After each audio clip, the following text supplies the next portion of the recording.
Welcome back, everybody. Welcome to, hey. I got my daughter down here. Welcome back to another episode of The Natty Teacher.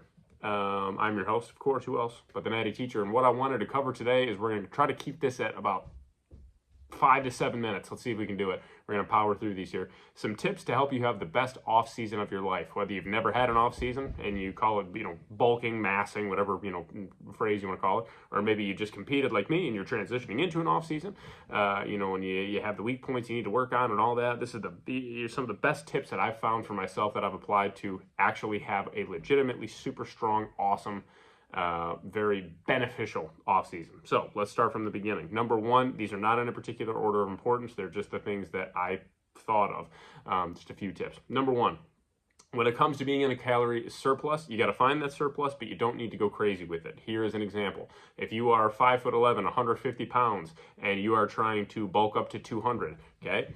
You do not need to eat 7,000 calories in a day. That's dumb. You are going to put on an unbelievable, ungodly amount of fat. Even if you're on PEDs, you're still going to, it's not like, oh, I'm on steroids now, I'm going to, be pumping in 7,000 calories and it's all going to go to my muscle and I'm going to be 200 pounds at, 5% body fat. No, you're going to be 200 pounds at like 35% body fat. Do not do that.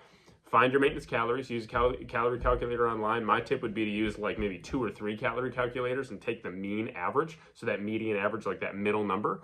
And then I would add conservatively somewhere between 300 to 600 calories on top of that. You could probably push that a little bit further, especially if you're a newbie and this is your first time actually following a training and diet plan. So you're like used to eating breakfast, lunch, dinner, and now you're eating like breakfast, lunch, dinner with 2 other full meals and like multiple snacks in between. You can probably push that surplus a little bit more, but again, make sure you're not pushing it too crazy. Also, make sure that you're in a good caloric surplus. I know that I wanted to be a little bit more conservative, but like I'll give you an example. My maintenance calories for where I'll be starting my bulk are sitting right around that 3,400 to 3,500 calorie mark, and my initial caloric surplus is just under 300 calories. We're in that like mid 3,700 calorie range as far as my daily intake goes, with a ton of good macros, high protein, high carb, low medium fats, definitely more than a prep fat intake, but not anything super crazy. Okay, so you need to still be in a surplus. You just don't need to be in a massive caloric surplus to where you're just gaining 4 pounds a week. Way too much. You should be ½ pound to a pound a week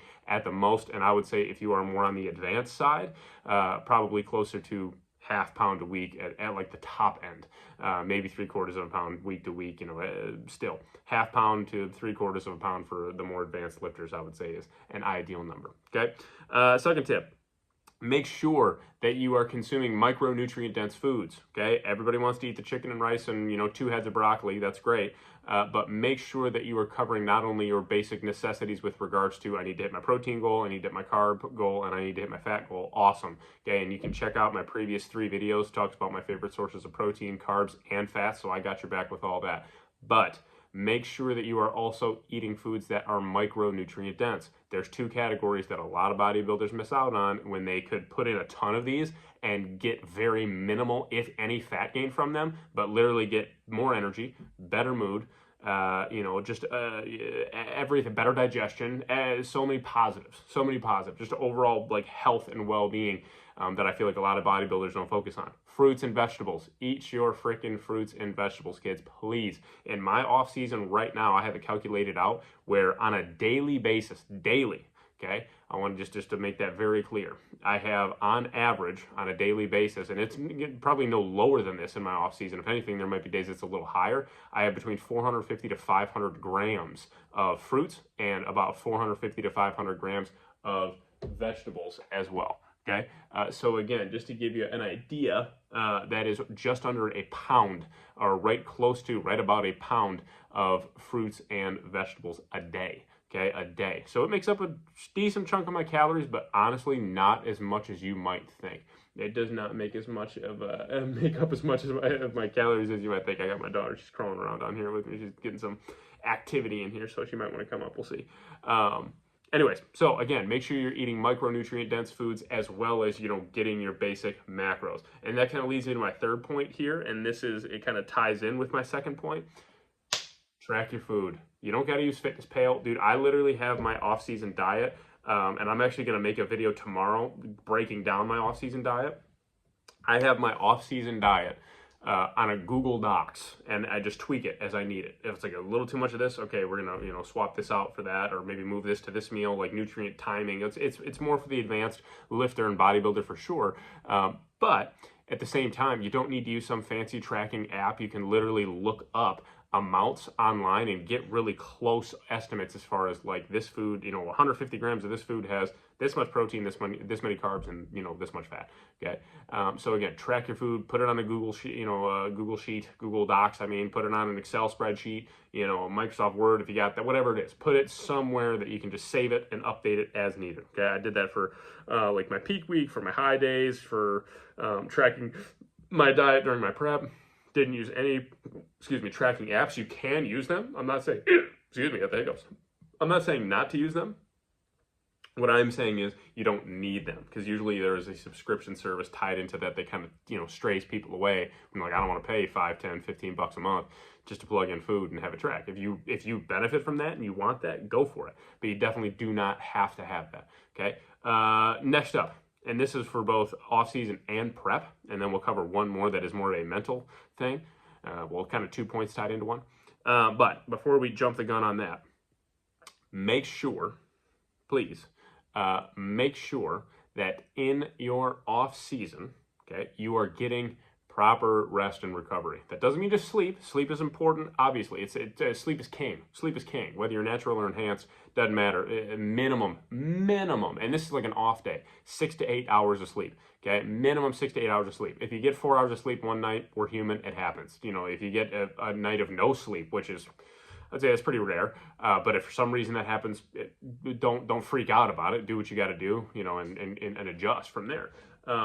But again, make sure that we are getting the proper rest and recovery that we need. Okay, 6 to 8 hours minimum every single day. Okay, and we're not partying, we're not drinking, we're not going out and doing things. You can have balance, but we're really, really trying to.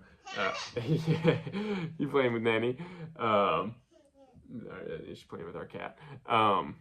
Make sure that you are tracking your food, getting your rest, and again, find that balance. Have fun. You can definitely be a little bit more open to having some fun and all that kind of stuff. Find whatever balance means to you in your life and go from there, man.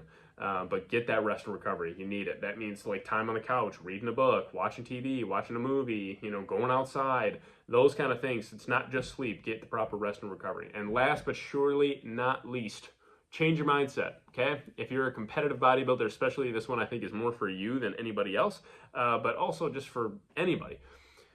Just because you're not in a competition prep doesn't mean that you are not prepping for something. If your goal is to put on muscle, okay, let's just say that's your only goal. You just want to get bigger and stronger. Okay, well then you need to focus on what is working for you and eliminate what is not. So you have something that should be on your mind relatively consistently. No pressure or anything like that. It's fun. You signed up for that. You're doing that to yourself.